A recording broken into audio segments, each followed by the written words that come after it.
WCW Monday Nitro, December 18th of the year 2000. Flair does a backstage promo. It's the night after Starrcade. Flair informs us it was glorious. Now, Buff Bagwell did interfere in the Lex Luger-Bill Goldberg match, so he books Bagwell versus Goldberg for tonight. Scott Steiner beat Sid Vicious to retain his title. Congratulations, Steiner, but it has only just begun for you. Our next big show is Sin on January 14th. Which, thank God, they just got the naming rights to. Yeah, Cody grabbed a bunch of old WCW trademarks like the Match Beyond, and I think he got Dusty Rhodes' name. Mm-hmm. WWE has to fight back. Let's get Sin! They got Sin, and they got that fucking NWO pay-per-view, whatever that stupid... Sold out? It got sold out. They got Road Wild. Yeah. I'm like, dude, anything Cody didn't get, like, why? I can only imagine a Road Wild show in 2020. Jesus, God almighty. With this company. Let's get the shittiest fucking pay-per-views WCW did. You know what bikers love is branding. Glorify them. Anyway, Sin is January 14th, and Steiner will defend his title on that show. Flair will reveal who his opponent is, or who it's going to be, throughout this show. Mm-hmm. You know, I mentioned a couple of weeks ago that they were doing so much of a better job building up to their Sunday pay-per-view than WWE was for TLC, which was also 2 weeks away. Right. There's a Raw show last night that just went on for hours. Not one mention of the Royal Rumble. Not a mention. 19 years ago this week, there was a mention in the Royal Rumble. Yeah. Meanwhile, WCW had a pay-per-view last night. They're already building every top match for Sin. This is World Championship Wrestling. On their deathbed. In the year 2000, limping towards their death. They can see the light. Yes. Right? It's not at the end of the tunnel. It's that light. The doctors have already warmed up the paddles. Yes. So, highlights from Starrcade. They only said it one time, so I hope it's a passing thing, but they called Jarrett and the Heresies the Nashville World Order. Oh, God. I don't think they ever use that. How did you catch that? I don't know. They beat the Filthy Animals. The Insiders regained the tag team belts from the Natural Born Thrillers. So you're telling me that Jeff Jarrett, who single-handedly was beating up the Filthy Animals, outnumbered for weeks, they finally do the fair match and he wins. Yes. Okay. Shocking. Yes. Goldberg, even though Flair told us Buffett interfered, Goldberg still beat Lex Luger, and Steiner pinned Sid. Then they discuss there was a triple ladder match, which I assumed meant 3 tag teams. I guess it was 3 men. Tony said the match was, and this is a quote, a plethora of high spots. Probably was. And Shane Helms and Shannon Moore ended up both grabbing the contract for a cruiserweight title at the same time. Mm-hmm. So now they're going to face each other. Okay. Fine, great. Shane Helms a story. And one that makes sense. And it led to a good match. Matches have outcomes. Outcomes have consequences. Those consequences lead to more matches. Awesome. That's fantastic. So yes, it's Shane Helms versus Shannon Moore. Mark Madden's back this week. I don't know where he was last week, but he's back. First thing he does is he calls Shannon Moore HB2K. I'm like, if I'm Shannon Moore, I go up to that guy after the match and I say, if you ever call me that again, I will beat your ass. That's the last thing anybody needs, is to be compared to Shawn Michaels in the year 2000. Not to mention, you're talking about a star on the other show. Right. Well, to be fair, he'd been retired for a while, but yes. I suppose. He's coming back, brother. Yeah. So this match was totally ahead of its time. You put this match on Dynamite, yep, it rocks the house. Absolutely. Dude, put this match on last night's Raw. Please. I'd have killed for this match. So, it's a very good match. This crowd was not much into it. Shane eventually wins the Vertebreaker. I knew I'd made the Dynamite line, but is it too late to do 3 count versus the Young Bucks? Because I think that'd be awesome. Sure. I'm trying to think. I mean, they're all alive. Yeah. I know Helms on Twitter has talked about chronic ankle pain. Yes. I did see him WrestleMania weekend. Yep. So Shannon Moore still does indies. Yeah.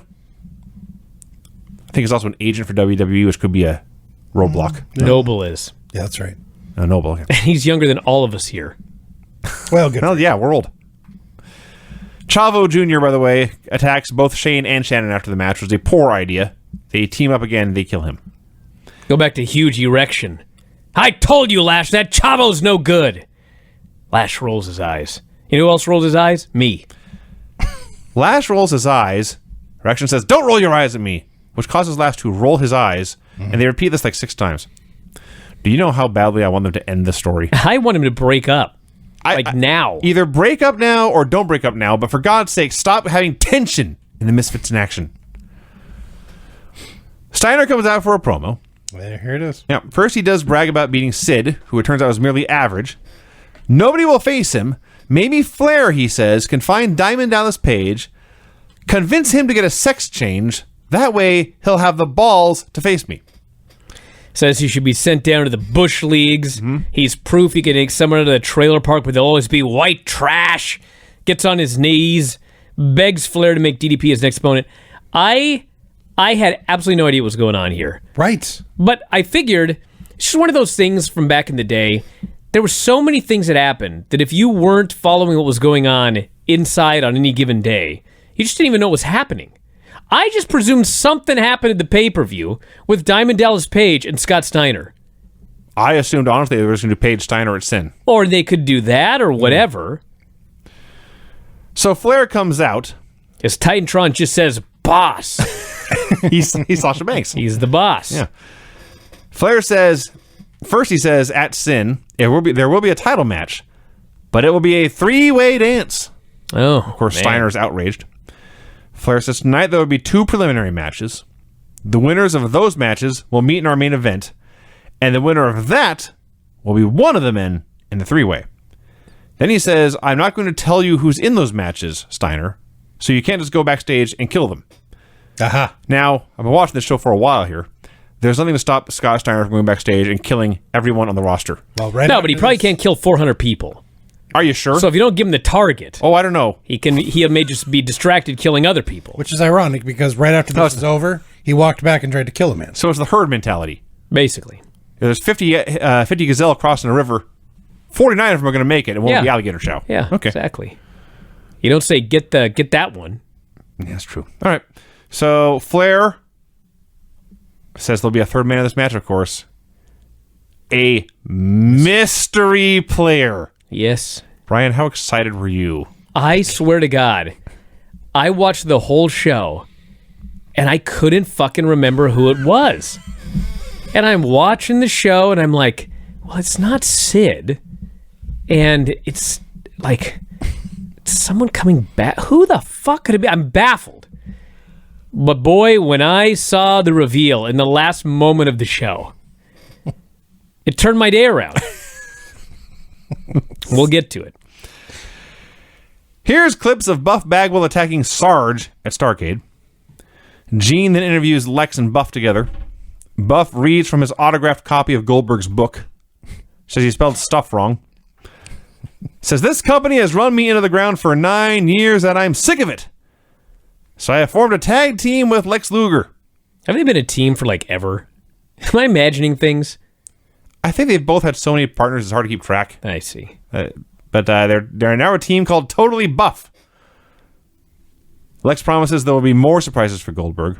Then before he can say what those are, Steiner interrupts, talks to both of them, says, Luger, you are close to Flair. You got to find out who this mystery man is. Steiner's very paranoid. You see, you must know who the mystery man is. God, Ming comes out. Yeah. He's just the greatest. He's, you know what? It'll be a team, Ming and Otis. Yes. Wow. So Ming comes out. Terry God, Funk that'd be appears fantastic. on the big screen. He starts cutting his promo. Calls him flat-footed and banana-nosed. It's very important he called him flat-footed, I guess. He's a good Terry Funk. Yeah. So Ming rushes backstage. He also called him a monkey-faced moron. They have this brawl. All of a sudden, in the middle of this brawl, Terry Funk begs off. He's just begging off. Hold on a second. Then he says, you have a big fat nose. Then Ming just beats him up some more. Terry Funk's insane. The announcer's like, what is happening? I have no idea what's going on. They brawl. Here's the finish. Ming puts him on a table. He goes for a big splash off the top. Mm-hmm. Funk moves. Ming goes through the table. Ming gets up, puts him in the death grip, the Tongan death grip. Yes. Crowbar runs in. He hits Ming with a wrench. Funk wins. Mark Madden says, and I quote, "Where's the 70s stuff?"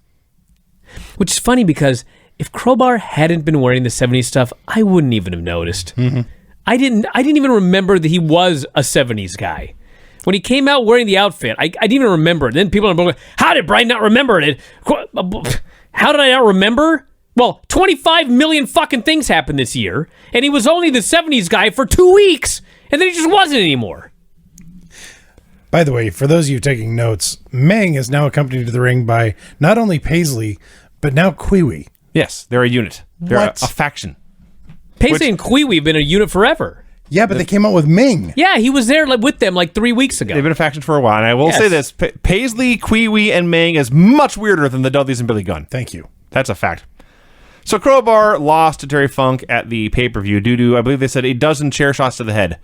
Great. Now he wants another match at Sin. Steiner confronts Jeff Jarrett backstage, says Jarrett hit him with a guitar at some point. He wants Jarrett to find out who the mystery man is. I don't remember that happening. Who knows? He may have. At Mayhem, Reno turned on Vito. Starcade. It was Starcade. At Starcade, Vito turned on Reno. Mm-hmm. Or Rito turned on Vito. Anyway. Point is, they're brothers now. They are now brothers, even though this started. Whoa. One of them was dating Maria, who's the other dude's sister. Yeah, this is weird. Family is uncomfortable. Their family tree does not fork. No. So this means, and they actually said this, at one point, Reno paid Chronic to beat him up. That's right. That's so they could set up Vino. They did it again. Yeah. No, set up Vito. Yes. Yes. When I try to say Vito, it comes out Vino. And when I try to say Reno, it comes out Rito. It's like you've been in the Vino. I may have been. It's like you're an idiot. Or I may just be very bad at this job. Okay. Of the three, that's the realistic possibility. I'm so happy right now. I'm off the hook tonight. Brian's all over Vinny this time. Don't worry, Rob. I'll think of something. Mike Awesome is upset Crowbar is no longer a 70s guy. Yeah, he goes, where's the 70s stuff? This is Crowbar's explanation. He goes, this stuff almost killed my career. Well, I lost my edge, and Daphne has put me back on the right track. Mike Awesome, in his 70s gear, just shakes his head, shakes his hand. He's sad. Man. Sell out. And I lost a 70s brother. Lance Storm versus Rey Mysterio Jr. in a world title 3-way qualifier. This was great. Lance says, this is not an election, so not even you stupid Americans can screw this up. I need Rey Mysterio's red and black zebra print velvet pants. Okay. These were awesome. Well, let's go to Tacoma Discount. I may have to, actually. Positive they're there. Yes. Now, this... You've got a gold velour jumpsuit there, Vinny. This is better, right? You can get anything. This was also a Dynamite match, only this one did rock the crowd. Mm-hmm. It was awesome, and they were way into this. Lance won clean with the half crab. It's awesome seeing Lance Storm play monster heel. Yes. Well, Ray is small. Ray tries to springboard into a wheelbarrow. Lance just flattens him like a pancake. Puts him in the half crab, gets a submission. Very good. Yes. Mike Awesome versus Jeff Jarrett in the other world title 3-way qualifier. Highlight of this was a legitimate fake ref bump. Yes. Yeah. Where Awesome accidentally hits Charles Robinson with an elbow. In the knee. And, it wasn't supposed to happen. So, he kind of sells for a little while and then just keeps going. So, at the pay-per-view... Awesome beat Bam Bam in an ambulance match. No, it was the other way around. This was a fake ref bump.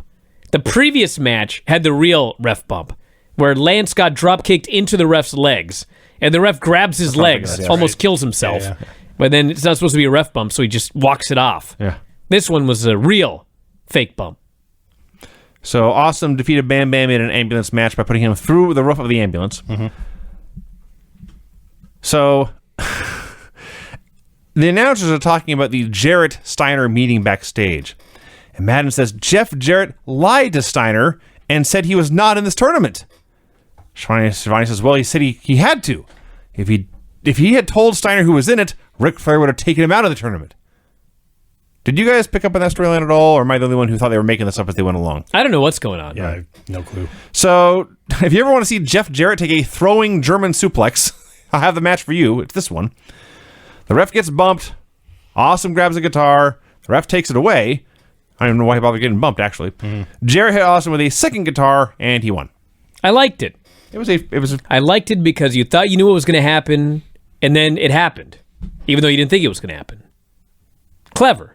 Right. No, it was exactly like last night, the finish of the Randy Orton-Ray match. I just loved. Or AJ Styles. Mm-hmm. Orton selling his knee the whole match. AJ goes for the springboard. Orton leaps for the RKO, but AJ knows he's going to do it, so he doesn't jump. Randy lands, but he sells his leg because his leg's been worked over. AJ's like, now I'm going to get it. He tries a second time. Randy hits the RKO. That's fantastic. It was awesome. That is fantastic. It was very much like this, but better. Is Randy a babyface? Yes. Okay, Jeff Jarrett's a heel. So the heel outsmarted Mike Awesome here. Well, yeah. No, actually, I'm not sure that Jeff Jarrett is a heel because he has been a babyface for weeks now, inadvertently. Hell. So he's been a terrible, terrible heel. But... So Steiner confronts Jarrett. Jarrett, to save his life, explains he had to lie to Steiner so he could get into the pay-per-view where he could help protect Steiner. Steiner bought this. There's a fair amount of logic on these shows. More than I'm seeing in WWE today. Sure. Another Glacier hype video. I forget which announcer it was, but somebody says, the old block of ice is coming back. And Norman Smiley is watching the video and he marks out. 19 years ago this week. Now we've got Frozen. Oh, yeah. Could have billed the movie here. This could have been a tie-in. I haven't seen the movie. Perhaps Glacier makes a cameo. Dude, I took Paisley to it yesterday. Huh. The first movie she's ever gone to in her life. Took her to the McMenamins Theater, and I wake up this morning, and we have to go back. Aww. Of course. So I took her back today. I've now seen this movie 2 times, and either luckily or unluckily, it's the last day in theaters is Thursday, which I'm thankful for. That theater. Because, no, any theater. Like, it's out of theaters on Thursday. I find that impossible to believe. Well, there's like 2 theaters. I have to go to Seattle or Monroe. But like all the major theaters, AMC, Lowe's, all those. Not a chance in hell. Hey, maybe not, but I checked. That's a good story to tell Paisley, though. Yeah. I did tell her Thursday. I will not stooge you off. Check. So what do you say? Thursday's the last day? Yeah. Well, there's this Star movie wars thing coming out on. So I'll take it Friday, December 20th. You know, I want to see. Watch, it'll say 2 theaters. One in Monroe, one in Seattle. Frozen 2. Frozen 2 I ain't is going to available Monroe or Seattle. at the AMC Lowe's Woodinville 12. On Friday? Yeah. Four showings. They did take it off the giant screen. Okay. To be fair, Brian. See, there you go. There's about 87 showings of Star Wars. Yes. It's also available, Brian, if you want to go to the AMC Lowe's Alderwood Mall 16. Would you shut up? Let's get moving. Well, to be fair, Frozen may need the plug. They may not. Yeah, I'm sure. They could use. They could use the press of I've being. heard Disney's hurting right now. They could use the press of being on the prestigious Brian and Vinny Show podcast. Gene interviews Shane Douglas, who says Hugh Morris might still be seen as the U.S. champion. Sometimes to win the war, you have to lose a battle. Right? Right. Yeah. He dares General Rection. Actually, to win a war, you got to win a lot of battles. True. He dares General Rection to bring the MIA to Thunder. I'll bring this team. I'm a man who prefers the finer things in life, and I've paid for the finer things. And Chronic appears, and they say they like to hurt people. So it's Shane Douglas and Chronic challenging the Misfits in action to a match on Thunder. Shane Douglas paid for the Chronic. Weird. Flair is on the phone. He does not want the Mystery Man at the building yet. Awesome goes crazy backstage. He's tossing chairs and tables around. The filthy animals, suddenly very concerned for him, try to calm him down. He calls them lightweights and storms off. They called him a name too. I forget what it was, though. I didn't write it down. Then we get the announcement. The greatest moment on Nitro My in Christmas all of is 2000. made. We get a 2-week break from Nitro. I was so happy. This will help us get to the end. Overjoyed. It will. I was tears. Yes. This is great news. Alex Wright versus the Cat. Profoundly boring match, I This wrote. was tears as well, but for a completely different reason. Alex puts him in one rest hold after another. It was like I was watching this fucking Raw Gauntlet again. Works over his arm. Cat's a karate guy. He kicks. I'm going to work over his fucking arm. Right. Crowd's absolutely dead. Shat just sells, hits a feline or wins. Stupid. What am I doing with my life? Did you mention when the cat got the crowd to chant fat ass at Mark Madden for no reason? And his feelings were hurt and he stormed off and the other announcers made fun of him for going to run down a donut truck? Yeah. The bad thing about this match was it wasn't just bad, it was really long too. It was all of these things. There's probably other bad things about it we're not pointing out. But yes, thumbs down for that match. The natural-born thrillers arrive, and they're talking about how many do you want? I'll take 12. Send them to that same hotel we had last time. And we are left to wonder what 12 things the natural-born thrillers might be wanting in their hotel room. It's women, Craig. I know. Okay. Why they're big stars. Why do they have to pay for prostitutes? Give comps. Comps? I don't know. What? I don't know. Steiner's backstage. I've broken Craig. Steiner's destroying the young dragons and he's a skipper. They're the big stars. Stars get free things. They get comps. Yeah. You're so not a star. No. You don't say. Oh, the thrillers. Where the hell are we? I'm talking about the natural. All right, let me get it over with. Reno's out with them again. I don't even know why or care. Right. So, for those of you keeping track, Nash and Paige won the tag titles on a TV show. Yes. And then they were stripped of them. And then they were put on the line a week later against the same team. And then the Thrillers won them back. Mm-hmm. I don't know. Sanders says they're screwed. He's about to make a match for Sin. Flair comes out. You forgot to mention the part where this took 45 minutes for Mark Sanders to say. First he says, at Sin, there will be a tag title match, and I'm going to introduce the number one contenders right now. Suddenly Flair's music plays. Madden goes, it's Flair and Blackjack Mulligan. He cracks himself. Tony then starts howling with laughter. Mm-hmm. Everybody cracks. They've all given up. Mm-hmm. And Flair comes out and announces, and I quote, a big battle royal coming up on Thunder. And the team that wins, it's a tag team battle royal, will face the Insiders at Sin. Mm-hmm. Whoop-de-doo. And at this point in the show, Paige and Nash had actually left the building because they were so upset. Scott Steiner had tried to kill Dallas Page. Yeah. So all I got out of this is that Mike Sanders is out there forever. He's just doing cheap heat. Talking about trailer trash. You wish you were us. We're so good looking. We're so... The announcers are begging him to get to the point. Shut up, Craig. The announcers are begging him to make some kind of point. This was television death. Thank God Flair came out. So, more recaps from Starrcade, where they couldn't just have Buff turn on Goldberg and attack Sarge. Buff had to help Sarge in one segment and then turn on him later, because everything has to be a swerve. Buff Bagwell versus Goldberg. Dude, okay. Like, the show wasn't bad, but you can always use a good Goldberg segment. Yes. Sure. Why can't Goldberg just come out, kill some dude in the match that always gets over, right, and then Luger and Bagwell attack him and you do this post-match? He comes down for a match with Bagwell, and Luger and Bagwell just attack him, and they beat him up. Dwayne Bruce comes down. He gets beat up. Goldberg makes a quick comeback. The heels flee. And, like, that's it. It sort of got over, but if you think about every single Goldberg match we've ever seen that always gets over, this did not get over. No. So in our tournament finals, I didn't think about this until they came out to wrestle. Lance Storm versus Jeff Jarrett. Yeah.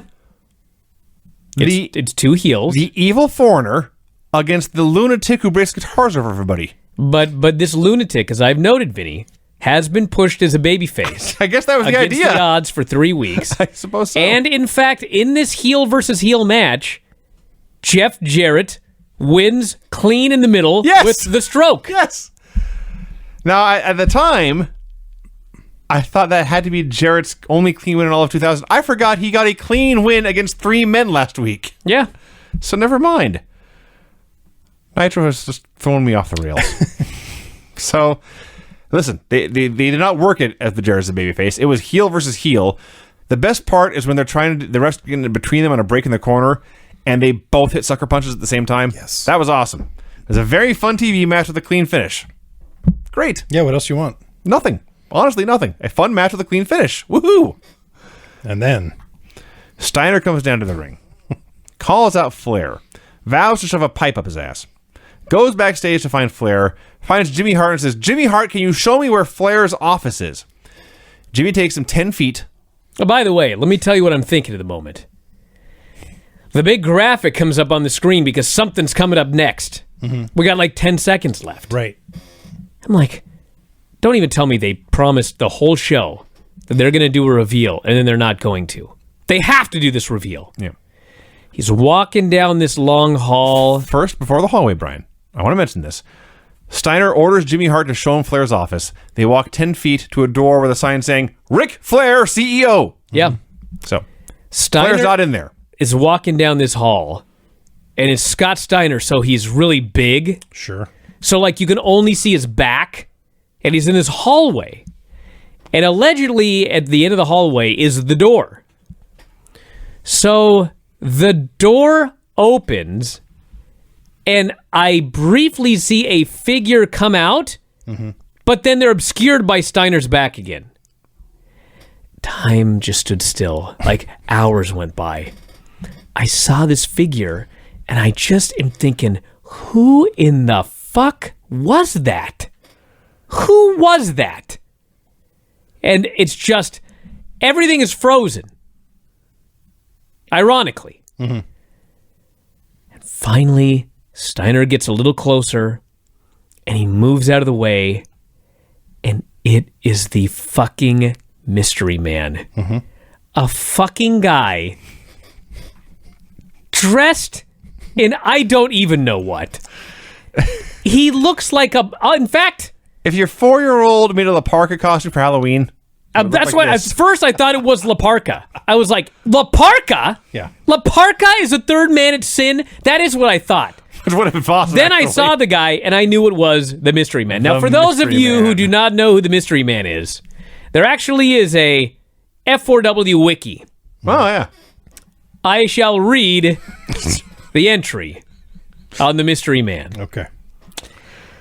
Mystery Man was one of WCW's last stupid ideas before they mercifully died. Involved random people showing up in a costume that looked like a bumblebee, as envisioned by a third grader, attacking other people, and then removing the mask to reveal that they weren't the real Mystery Man. How anyone could know who was or was not the real deal when the man's identity was, in fact, a mystery is unknown. No one writing the show stopped to think about this. Mystery Man was eventually revealed. Should I even reveal it? Please. I'm not gonna. You're gonna have to wait. Okay, I'm gonna look at Mystery myself. Man was eventually revealed to be somebody in a shocking moment. Shockingly dull, that is. Now, if you're a longtime reader of the Figure 4 Weekly, you will recall that I was so enamored. I was so enamored by the Mystery Man that I, in fact, wrote the ballad Yes. of the Mystery Man. A song. Now, before I found this, I remembered what I thought the ballad was. Lo, I found the ballad. I remembered it word for word. It's 19 years later. 19 years ago this week, I wrote this ballad. Mystery Man, solving mysteries, getting tan, costume like a giant can. He's the goddamn Mystery Man. So, excuse me. The solving mysteries getting tan. I don't know where I got that. I had to rhyme it somehow. Mysteries. I mean, the reveal, he's pretty tan. I suppose that's true. Okay. So yes, the Mystery Man is debuted. We have weeks and weeks. Well, first we have 2 weeks off, and then we have weeks of bullshit involving the Mystery Man that you can look forward to here on this program. Yeah. Are you ready, Vinny? Brian, I am always ready. The finishes on this show were clean pin, pin in a hardcore match after interference, clean submission, pin after a guitar shot, clean pin, either a DQ'd interference or a no contest, whatever, and a clean pin. That's the show, everybody. We're going to wrap it up for today. Vinny and I will be back on Thursday with the recap of AEW and NXT. Wednesday Night Wars, yes. It's going to be very exciting. Mm-hmm. And then Sunday, I guess it'll be Superstars. We got 2 Superstars left. Maybe we'll just kill it dead here at the end of the year. And obviously a lot of other stuff. Observer Radios, Brian and Vinny shows. Oh, I would be remiss. Rob did, in fact, watch Thunder to see if Lance Storm sang the American National Anthem. Rob, what is the update here? Alrighty, let me get my iPad here. You took notes. Would you like to put your spectacles on while you're at it? No, I can see okay. So there's actually 2 parts to this. And by the way, can I just say, the great thing about watching the network on the iPad, or at least watching Thunder on the iPad... is you have to log in 6 times? No, I didn't have to. I only had to log in once. And Wow. there's like little sections where you can just go to whatever segment that's you true. want. It's great. That's true. So there's one segment in the locker room where Flair comes to Lance in the locker room, says, you know what I need you to do tonight? Lance is like, look, he's trying to get out of it. He's like, I want to do it. I want to do it right, but I don't know the words and I don't want to insult you. And he's like, don't worry about it. You can have Duggan teach you the lyrics. So the segment comes up and the Canadians come down to the ring. Lance, as he does, asks to be serious for a moment. He says that Canadians are men of integrity and that he wonders if the Cat had lost the match, if he would be down there doing the same thing as he did. But said enough of that. He said, if we're going to do this, let's get started. So they teased the music and said the Cat's music comes down. And the Cat and Miss Jones walk down to the ring with a picnic basket and blanket where they sit on the ramp. And the Cat gets the mic. He says that if you think I'm going to miss this, you have, quote, lost your damn mind. So Lance starts, and he makes it as far as the dawn's early light. Wow. Yes. And then he forgets the words and just starts going blah, blah, blah, blah, blah. Literally. Cat interrupts him and says he's going to give him one more chance to do it right. And if not, he's going to get him up there and come into the ring and kick his ass. So Lance starts it again, and of course he gets a little farther, but he then messes it up again. So the Cat cuts him off again and says, maybe you don't know the words, but Hacksaw does. He can help you sing the song. Yes. Is the babyface turn? Not yet. Oh. Not yet. We must tease it. Yes. So Hacksaw says he would be glad to sing the anthem, and then in a little moment that does tease the turn, Hacksaw turns towards Lance and sticks his tongue at him and turns it back before Lance can see. So they start singing. Stuck his tongue out at him. Stuck his tongue out at Lance. Yes. So then they start singing horribly, and then after a while, Cat starts throwing food from the picnic basket at the Canadians in the ring. Can't believe I didn't watch this. I can't believe I did.